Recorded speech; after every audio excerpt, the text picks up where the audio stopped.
Salut les amis, salut YouTube. C'est une grosse réunion de chantier aujourd'hui. Dehors c'est la tempête. Il y a un grand soleil, il y a un vent hallucinant. Il est glacial. L'entrée en matière c'est l'extérieur, c'est le reflet de mon intérieur. Ouais, c'est la tempête, c'est ça. Et c'est assez glacial, ouais, j'avoue. Franchement j'en ai marre de trembler comme une feuille. C'est très pénible d'avoir cette vibration constante qui me met comme ça, quoi. Et je vois bien que plus j'arrive à caler mes dents, mieux je me sens. Mais comme j'y arrive encore pas complètement, et ben c'est encore très fragile. Ce matin, j'ai cru que j'allais pas pouvoir finir mes étirements, et pourtant, franchement, n'importe qui peut arriver à les faire. Et j'étais obligée de m'arrêter, mon corps tremblait dans tous les sens. Faut que j'enlève mes calages, je vais pas réussir à parler sinon. Non, celui-là c'est bon, je peux le garder. Et donc, ouais, j'ai cru que j'allais mourir ce matin aux étirements. Le cœur s'est emballé fort et l'oppression dans la poitrine était un peu flippante. Je me suis détendue, j'ai respiré, enfin voilà quoi. Je suis hyper fatiguée, c'est un truc de dingue. Mais là, je comprends vraiment des trucs sans les comprendre parce que le mental, il peut pas comprendre ce que je suis en train d'intégrer, quoi. Enfin, c'est fou. C'est réellement fou, cette notion d'unité et en même temps qu'on est dans son rêve et il n'y a que soi partout et qu'on risque rien. Et que du coup, bah, l'extérieur c'est le reflet de l'intérieur. Ah bah là, c'est troublant et déstabilisant et c'est pas drôle comme game en vrai. Donc je vais essayer de raconter tout ça, tout ce qui m'est arrivé. Et donc voilà, j'en suis à la première, au premier Everest à cloche-pied, j'en suis à la première montagne à faire à cloche-pied. Du coup après il en reste deux plus l'Atlantique à la nage pour ceux qui suivent mes vidéos. Et donc ça a un lien avec ce que je racontais dans la dernière vidéo où les entités du médical sont venues me parler, ils m'en ont mis plein la gueule et en même temps ben, ils avaient pas tellement tort.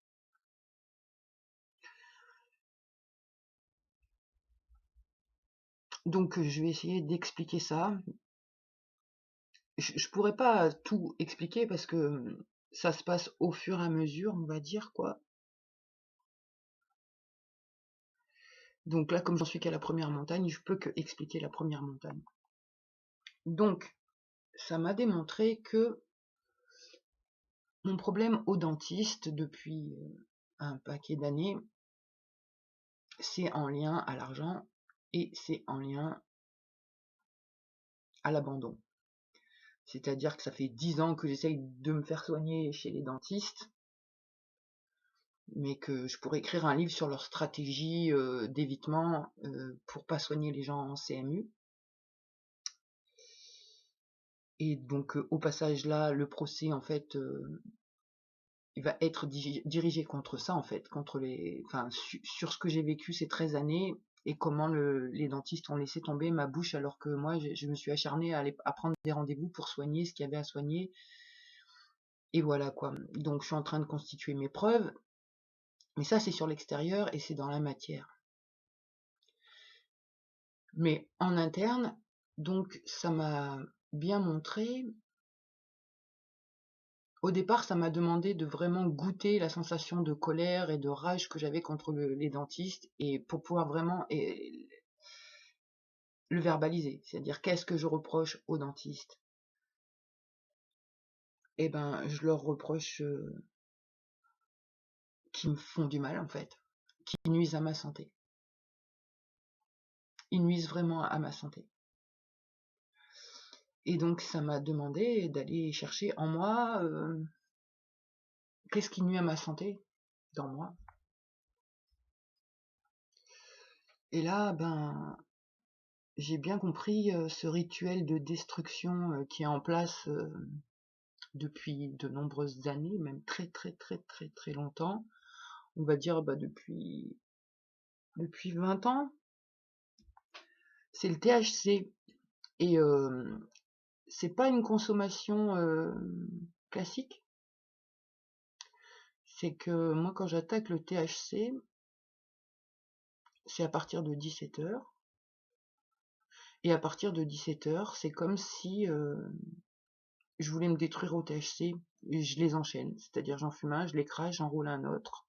Je le fume, je l'écrase, j'enroule un autre. Et donc, de 17h jusqu'à 23h à peu près que j'aille me coucher, je peux en fumer, je sais pas, 8 ou 10. Et, et je le sens, hein, que c'est un truc en moi qui veut me punir par rapport à ma vie, tout ce qui m'est arrivé, mon impuissance. Et j'ai bien vu que le fait de fumer comme ça et ce rituel, j'aime pas ça. Il y a plein de parts qui aiment pas ça. Ça pique la langue, ça apporte un désagrément dans la bouche, hein, faut être honnête. Aux poumons aussi. Et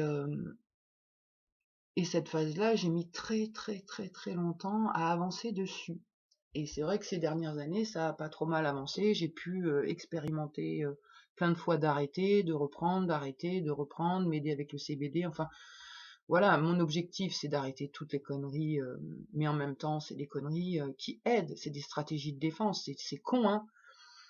Mais bien souvent, l'esprit, il met des stratégies de défense pas forcément valables. Et là, pour le coup, la stratégie de défense à fumer, c'était pour se tuer, en fait. Et une fois mort, on risque plus rien. Enfin, un truc comme ça. Et à chaque fois, j'ai été prisonnière de ça. J'ai beaucoup subi ce truc avec le THC et de rouler toutes les demi-heures et d'en mettre encore, et presque c'est pas assez pour anesthésier l'esprit, pour calmer la peur aussi. Ça a un lien avec la colonie, parce qu'à la colonie, il y a des fois où, quand il se passait du massacre, il y a des fois où j'étais cachetonnée, j'étais droguée. Et les fois où j'étais droguée, c'était forcément plus encaissable que les fois où je l'étais pas. Et le fait de fumer comme ça le soir après 17h, ça correspond à la colonie, à l'heure où ils ont commencé à me droguer. Ça correspond... ah, ça essaie de m'égarer. Enfin... Ah, c'est m'égare. Mince. Alors, je vais me concentrer. Donc ça correspond à l'heure où les problèmes de la colonie ont vraiment commencé, avant qu'ils me mettent en quarantaine. Et donc, à partir de cette heure-là, les angoisses sont terribles, mais au fil des années, j'ai vraiment avancé, parce qu'avant, j'étais suicidaire, et puis maintenant, ça va, hein. Et, putain, ça veut m'égarer, là, ça veut pas que je raconte, c'est chiant.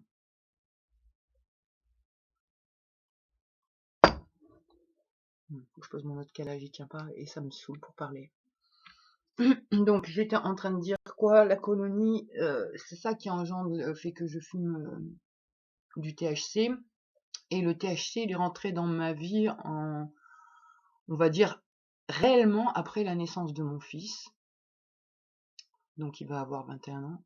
Donc, on va dire ça fait 20 ans. Et, et c'était une protection, à l'époque j'étais mariée, donc c'était une protection contre l'homme, mais c'était tout inconscient en fait, parce que le soir, j'avais besoin de fumer, et comme ça, quand mon ex-mari m'approchait pour des câlins ou quoi, je lui dis non, laisse-moi, je suis stone. Et c'était une parade où justement il pouvait rien m'arriver. Enfin, c'est des protections pourries, hein, qui sont pas du tout logiques, mais c'est comme ça. Et donc, je vois là ces derniers temps, j'ai eu des phases où j'arrivais bien à arrêter, avec du coup pas de suicide en vue et tout et tout. Et puis après, bah, des coups dans la figure qui font que tu reprends et que ça sécurise, c'est con, hein, ça détruit et ça sécurise. Wow, le paradoxe. Et donc là, j'ai compris que le reflet qui se matérialise sur l'extérieur des dentistes qui prennent pas soin de moi et qui me massacrent, et ben c'est en lien avec ce truc en moi qui a besoin de se détruire au THC, et donc tous les soirs, on a la langue qui pique et les muqueuses désagréables parce qu'il y a ce truc-là, quoi. Donc la première montagne, le premier Everest à cloche-pied, c'est arrêter le THC, donc ça y est. Ça s'est bien passé pour le premier jour, on va dire, c'était hier. Pas eu de crise, ça va, quoi.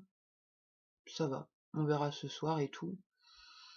Mais bon, il y a d'autres objectifs et au cours de ma vie, en fait, les parts qui prennent soin du corps, elles ont vraiment fait beaucoup, beaucoup, beaucoup, beaucoup, beaucoup.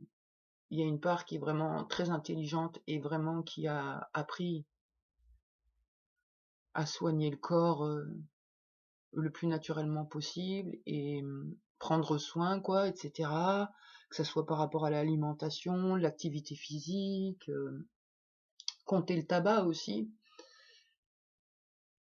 Et en fait, les 3 montagnes, c'est, je pense, mais je suis pas encore sûre de ça, mais c'est réunir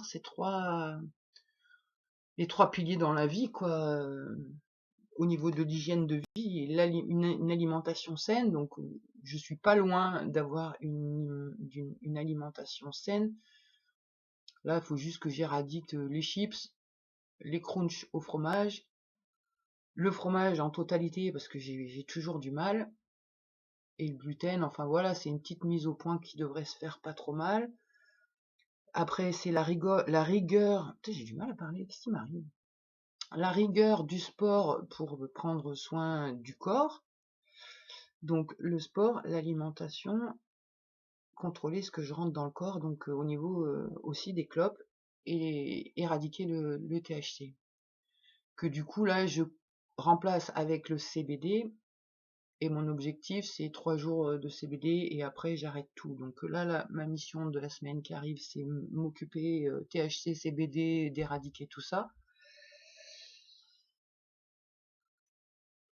En même temps, c'est compliqué, il faut que je sois irréprochable au niveau de l'alimentation et au niveau de l'activité physique, en sachant que je suis en PLS dans le corps, ça me demande un effort surhumain, que plusieurs parts se rassurent et se réconfortent avec la nourriture, et que ben là, on aurait vachement besoin de réconfort, mais du coup, ben non, pas de chocolat, pas de chips, pas de tout ça. Donc c'est des efforts à faire en interne pour que réellement ça se matérialise sur l'extérieur.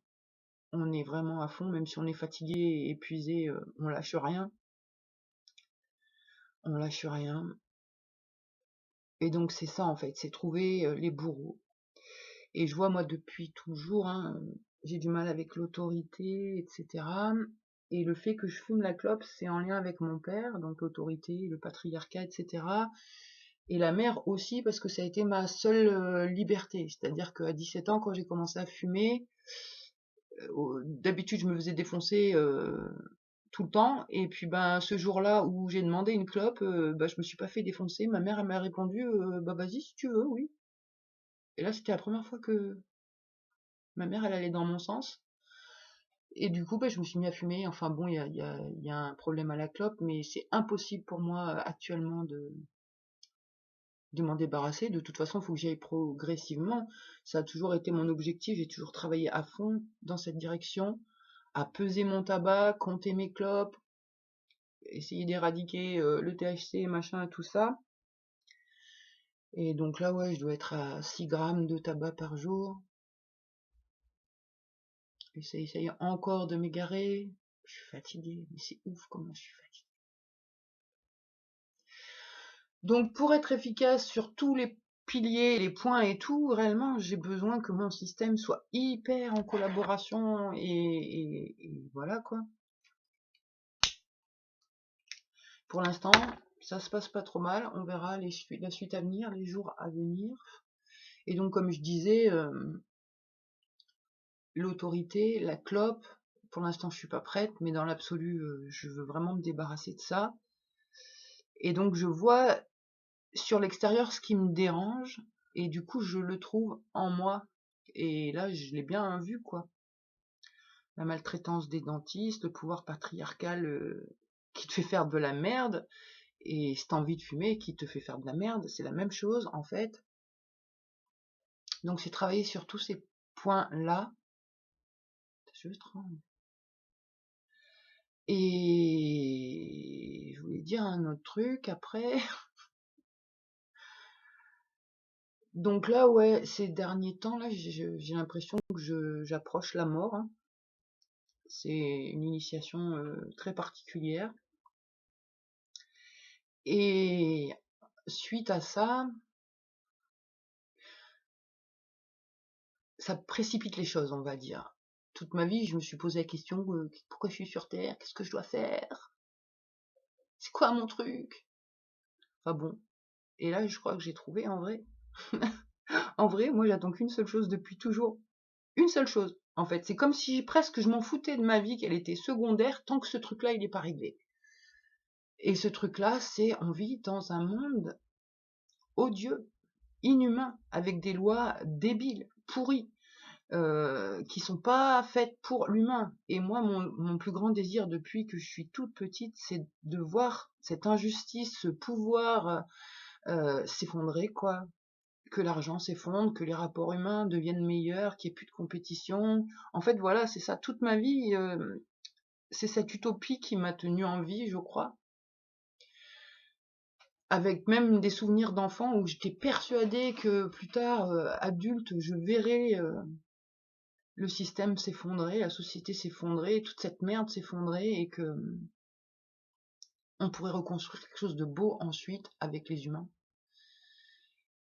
Et donc, bah c'est pareil, en même temps, ça fait des années et des années que j'ai le rêve de créer un centre de bien-être,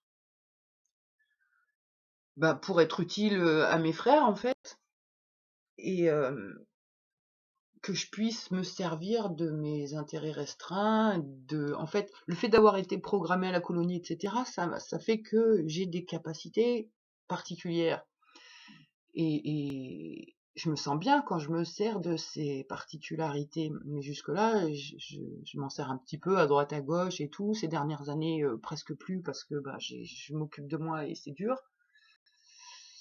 Et donc, depuis 2011, j'attends. J'attends d'aller mieux, j'attends de progresser sur moi pour pouvoir faire ce centre. Et là, clairement, ça m'a dit, bah, si t'attends d'être morte, bah, tu feras jamais ton centre, quoi. Et, et c'est vrai que bah, j'attendais de me sentir mieux dans le corps, mieux dans l'esprit, voilà, quoi. Parce qu'on peut pas donner à l'autre ce qu'on n'a pas, et enfin, voilà, toutes mes théories. Et là, en fait, ça m'a démontré que j'avais bien avancé au niveau de l'esprit, que maintenant il faut que je continue un peu mon travail au niveau du corps. Mais en même temps, j'avais complètement arrêté mes projets là, avec de comment je me suis fait massacrer depuis septembre. Honnêtement, j'envisageais plus d'aller à la banque, prendre une assurance vie et une assurance décès et ce genre de choses, plutôt que de me dire je vais faire mon centre. Et j'ai arrêté en fait de vouloir faire mon centre quand j'ai commencé à me faire démonter par les dentistes. Donc réellement, au mois de septembre l'année dernière, j'ai mis le projet de côté et je l'ai lâché complètement. Et là, intérieurement, ça me dit, il faut se bouger, là, c'est maintenant, quoi.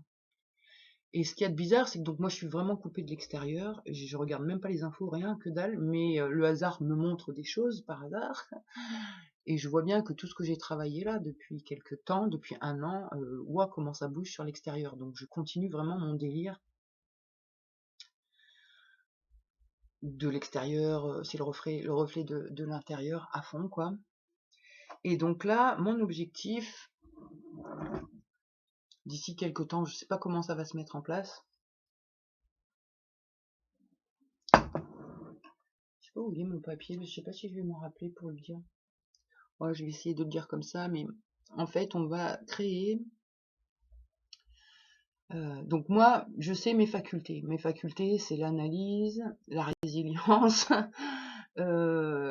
prendre soin et trouver toujours des idées pour dépasser ce qui fait mal.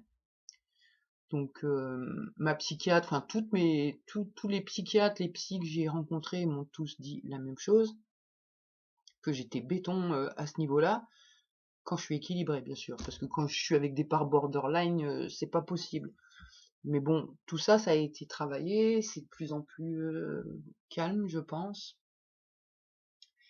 Et donc voilà, ce que j'ai envie de faire, et c'est pareil, hein, ça fait partie de mon truc que je veux voir l'extérieur s'effondrer, le système s'effondrer.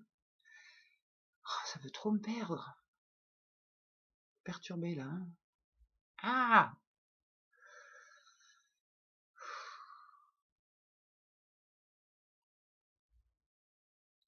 Donc c'est ça, c'est en parallèle avec le procès qu'on va essayer de faire contre 13 ans de CMU et une bonne dizaine de dentistes qui nous ont détruit la bouche. Donc on va essayer de faire valider ça. Et en même temps, bah, ce qui nous ennuie, c'est que quand t'es CMU, bah, tu peux pas te faire soigner. Tu peux pas. Et quand t'as des problèmes et que t'as pas d'argent et que t'es CMU et que t'as besoin d'un thérapeute, c'est entre 60 et 80 euros la séance. Donc bah, si t'es en invalidité ou à la hache, tu peux pas te payer ça. Et cette injustice-là, ça me... un moment que ça me prend la tête. Hein. Donc là, je vais voir ce qui est possible de faire, mais j'ai envie de créer une association où à l'intérieur, je pourrais faire mes réunions de chantier, mes états des lieux. Bon, les massages, mais pas encore. Il faut que je reprenne ma forme physique pour pouvoir faire les massages. Je peux faire l'art-thérapie. Enfin, je connais toutes les cordes de mon arc et franchement, je kiffe mon arc. et, euh, et donc là, ce que je veux faire, c'est une association avec des prix minuscules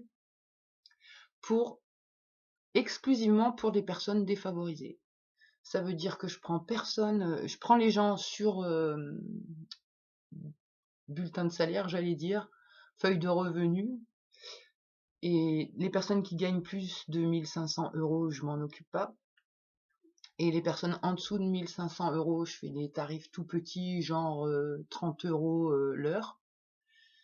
Et pour les personnes qui sont au RSA et qui sont donc à moins de 600 euros par mois, à ce moment-là, c'est en don libre. La personne donne ce qu'elle veut. Et donc, ouais, j'ai vraiment envie de mettre ça en place avant de mourir. C'est... Bah, ça me tient à cœur, quoi, et presque même ça me tient en vie. Parce que là, que je me sens bien mourir ces derniers temps, ça, c'est une idée qui m'aide à m'accrocher, quoi. Donc, bah là, les choses, je pense, vont avancer. Je suis en train de finir mon dossier pour l'avocate. Je pense que dans la semaine, j'aurai des nouvelles.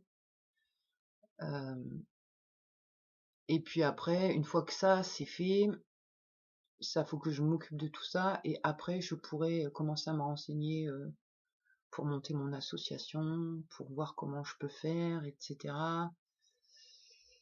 Et voilà, dans un premier temps, ça se passera juste en analyse. Enfin bon, voilà, je suis super fatiguée, je suis super pas bien, hein. Putain, 23 minutes. Je vais aller m'allonger un peu, travailler mon système nerveux. Donc oui, ça demande beaucoup de rigueur. Ça me demande beaucoup de rigueur. Ça va que ça fait longtemps que j'ai installé des rigueurs et disciplines à l'intérieur de moi. Mais c'est dur de les faire quand on est à plat complet. Donc dans mes rigueurs et disciplines, il y a le yoga obligatoire, etc. La bouffe comme il faut, compter les clopes, et travailler le système nerveux 2 fois par jour, avec la respiration. Enfin, toutes des choses qui font du bien et qui prennent soin. Donc là, actuellement, je suis déjà dans mon centre 1 et on s'occupe de moi. C'est cool. Bon, je crois que cette vidéo va être très bizarre. Hein. Mais parce que ça passe du coq à l'âne dans ma tête, c'est bizarre en fait. De plus en plus, je sais pas si je suis pas en train d'intégrer des parts et que c'est pour ça que c'est un peu le bordel, que tout est mélangé. Ou alors, c'est peut-être pas que je les intègre, mais il y en a de plus en plus qui sont en co-conscience. J'en sais rien, je sais pas l'expliquer, mais en tout cas, moi, ça me demande un effort pour traiter toutes les infos dans mon esprit, quoi. Voilà. Pour mon histoire de l'intérieur, de l'extérieur. Et donc, du coup, Les humains un petit peu fous comme moi, qui adhèrent à mes histoires de l'extérieur, c'est le reflet de l'intérieur. C'est le moment là, hein. C'est le moment où il faut vraiment se regarder, il faut vraiment regarder à l'intérieur de soi. C'est quoi qui cloche et essayer de le transformer avec bienveillance. Avec bienveillance. Pas se mettre la misère si on n'y arrive pas et trouver des stratégies de détournement pour arriver à ses objectifs, même si ça prend du temps. Enfin voilà, bon en tout cas, bah, force à tout le monde, hein. Et bah, suite au prochain épisode. À plus! Je continue mon escalade.